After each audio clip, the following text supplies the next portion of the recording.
Hey everyone, Spider-Morpher here, and as you see in the title, this is the spoiler talk for Infinity War. If you've not seen Infinity War, please get out of this video now, because I'm just going to be talking spoilers, and if you've not seen it yet, I don't want to ruin the experience for you. I've done a spoiler-free review/talk as well on my channel, so check that out if you've not seen the film.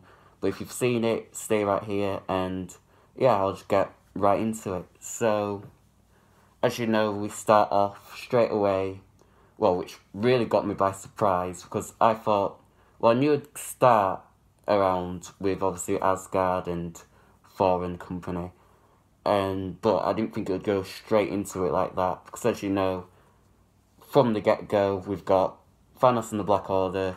They've fully wiped out Asgard, so yep, R.I.P. to Korg, Valkyrie, all the just everyone who just in those films just gone just like that. It's a real shame they didn't get acknowledged, or what I thought they would have done was like shown their bodies floating around or something when you just see them on the ground, but no, nothing like that. Thanos is just so badass in this film. Like, just from the off as well, when straight away we have a Hulk versus Thanos fight, and like I said, Hulk thinks he's just absolutely taking him down, then next minute Thanos is just smacks him down. It was just so, like, breathtaking to see, really. The action scenes in this are just amazing.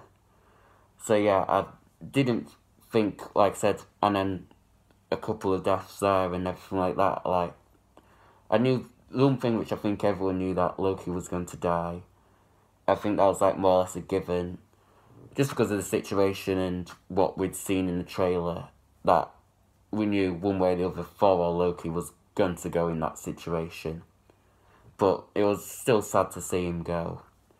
And I'm glad he died a hero and not like still a villain, because he'd still tried to backstab Thanos in the end. So at least he went sort of down as a hero in the end. Another thing which absolutely blew my mind completely, because I don't know why, I sort of like thought about it, but I just thought, oh nah, they won't do it. And yeah, they brought back Red Skull, which was absolutely incredible.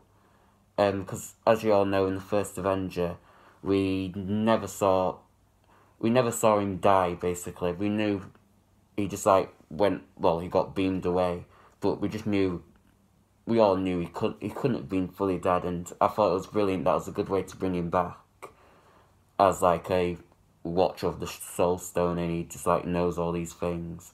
And like I said, he's been left out by torture because he can't get the Soul Gem power either, because he's got nothing to sacrifice to anybody or anything like that. He's all alone. So he's just forever teased by this power nearby, which he can't get.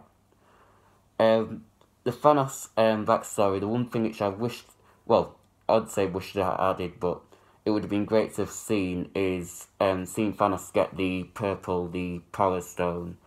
I think that would have been really cool to see him just basically just wrecking Xandar. I know that sounds a bit dark-spirited, but yeah, it just would have been, I'm pretty sure they could have just thrown a quick, like, say, 2-minute scene of just Thanos just wrecking everything and just taking that stone just before, like, he meets Thor and all that lot.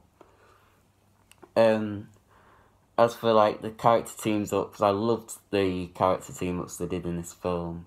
Loved it when they basically just had, like, all the female characters all against Proxima and Midnight. That was really cool.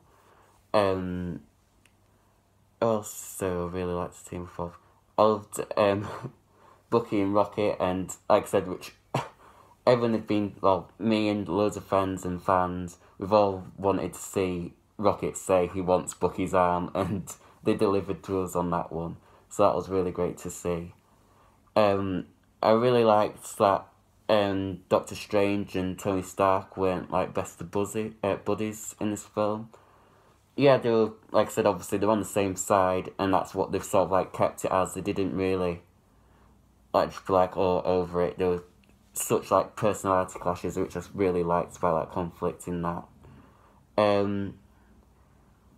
one of the things which really took me by surprise, as you can see, poor Spidey faded away at the end. I did not think it was just going to go like that, but I loved the way they did that scene where he just went, "You should have taken my head," and that was brilliant.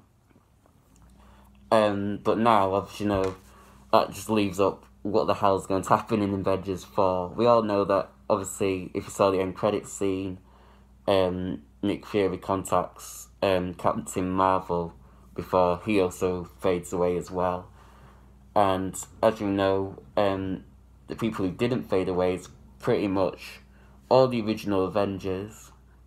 I'm assuming Ant-Man didn't fade away, and Wasp, and then there's also Rocket who also stayed, Nebula also stayed, War Machine, and a couple of others as well. There's so much to take in, so if I do miss stuff out, I'm really sorry. It's just because it's just I know I've seen it twice as well, because that's what I thought I'd be ready, but there's just so much that happens, and obviously that's not a bad thing to me. Well, some people see that as a bad thing. I think it's a great thing that so much stuff happens, because it just gives that rewatchability, really, because I do want to see this film a third time, so that'd be really great to see a third time, or even more, just because there's just so much to take in. There's probably even more little Easter eggs dotted around, so I'll be able to look out for things like that. The second time round I noticed more things than I did the first time round as well, because let's just face it, the first time round to see this film, you're just completely mind blown. It just completely takes you out. So you need to see it again, just so you know you haven't missed anything, or just to go through those emotions again as well. One of the saddest moments for me was when Star-Lord found out that Thanos had killed Gamora. That just hit right in the feels, because I know I'm only young, but yeah, we all know what it's like to lose loved ones or stuff like that, so you just being able to feel it and just seeing the utter sadness and anger in Star's face, that got me teary-eyed a lot. Also, my boy Spidey, when he was fading away, I found that really interesting that they decided to have Spider-Man fade away as well, just because we know the sequel's coming, so that's why I found it an odd choice. I was like, most of the other characters, they could be permanently gone, not be, but, well, let's just hope they all come back, because we don't know for sure if they actually do come back or not, but it would be a crazy move, especially with Black Panther, because he faded away, and we all know how much money Black Panther made, so I'm pretty sure Disney and Marvel are yeah, we need Black Panther back for that sequel, we need that cash. Well, they say they need that cash, God knows how much money they're going to make off this film. I'm predicting now, I hope they make the 2 billion mark. I'd love for them to beat Avatar off the top spot, but that's near 3 billion, and as much as I have faith in everyone, I'm not quite sure we would get that far. If it is, that'd be absolutely amazing, but I'm going to say it will just edge and beat Star Wars Force Awakens in the box office. That's my prediction in that. Feel free to put your predictions or favourite moments in the comments below. As you know, this is the spoiler one, so we can all speak spoilers here. People who haven't seen this film and don't want to be spoiled should not be here anyway, so this is a free space to basically just talk about what we liked. One of the funnier moments for me was was Bruce Banner, just because, as you know, he's been away for 2 years. He missed out on Civil War, he's missed out on all the other character updates, so he's just still learning about what he's missed out, what's caught up on. And I love that he goes, what? The Avengers have broken up? The Beatles have broken up? I absolutely cracked up on that one. But yeah, the humour in this film was just so perfectly placed. It wasn't just a really serious moment and all of a sudden bang a joke constantly. It gave you time to process what just happened. And even if it did cut straight away to a different scene, it was a bit quiet for first, just to basically just get your breath back or emotions back, just to feel stable again, which I really, really liked that it did that. Another thing was, I in my spoiler 3, I said, yeah, there's some characters you wish that you got more screen time. But obviously I couldn't. I'm not saying that as much as a negative, just because, like I said, there's so many characters. We've seen some before, but one character I wish we saw more of was Bucky Barnes. Just because, like I said, this is the first time now he's been fully, like, he's gone through his therapy or whatever, sure he's helped him with. So he's, like, fully back, level-headed. So I'd like to have seen just, like, more Bucky and Cap interactions, just because now they're, like, back together on the same side and all that lot. And it was a shame that he also faded away as well, so hopefully, like I said, he does come back in Avengers 4, just so they can have some last interactions and just stuff like that. Basically, the stuff which we didn't get to see in this film, I hope we get to see in the next one. That's what I'm more or less saying. So yeah, I'm really excited for Avengers 4. I can't believe we've got to wait an entire year for it. So yeah, it's going to be the longest year ever. Luckily, we've got some films in between, and in case of MCU, we've got Ant-Man and the Wasp and Captain Marvel. So, but even then, that's still a bit of a gap. But there's loads of other films as well. So, hopefully the year flies by, because I'm ready for that film. I don't know about you, but I really want to see that as soon as possible. So, yeah. Overall, this is by far my favourite MCU film as well. Like I said, it just knocked me out of the park, this one. I've gone who said it in a video, but I completely agree with them. They were like, this film is just like constantly like tickling you, giving you a laugh, then just punching you straight in the gut, then giving you a bit of a laugh again, then just punching you straight in the gut, punching you again, tries to make you feel better, then just punches you one more time. But yeah, it was so, like I said, other sad moments as well.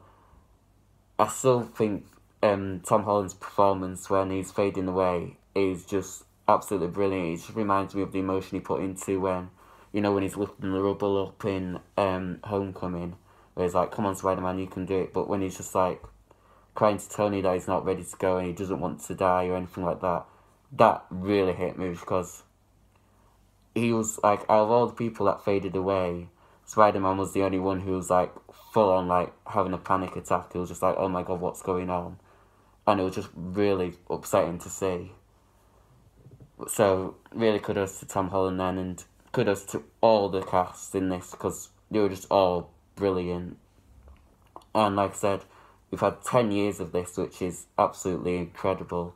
And one thing as well, which absolutely amazed me, which I hope happened when you guys saw the film, is nobody left the cinema or left the theatre straight away as soon as the credits started rolling. Finally, after 10 years of Marvel films, everyone stayed in their seats. They're finally learning, people. They're finally learning not to leave straight away. And like I said,